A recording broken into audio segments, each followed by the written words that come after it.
Представете се. Казвам се Маргарита Георгиева от Карлово. Направих си операция на крака с халус валгус преди 2 седмици и сега съм за сваляне на концити и махани на превръзката. Да. Чувствам се много добре.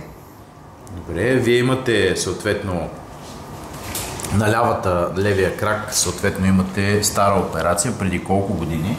Старата операция е правена преди 2007 година. Добре, 2007 година. Сравнявайки. Да видим горе-долу разреза. Тук виждаме около 6-7 см. И между пръста, да. И тук отгоре. Да. Нали, ето го тук единия. Ето го и виждате този целия. Ето виждате съответно мини-инвазивната операция. Тук що свалихме конците. 1, 2, 3, 4. Тук една малка. Има 5 дупчици. Ето виждате как изглежда кръка. Може ли да го раздвижите малко? Палеца.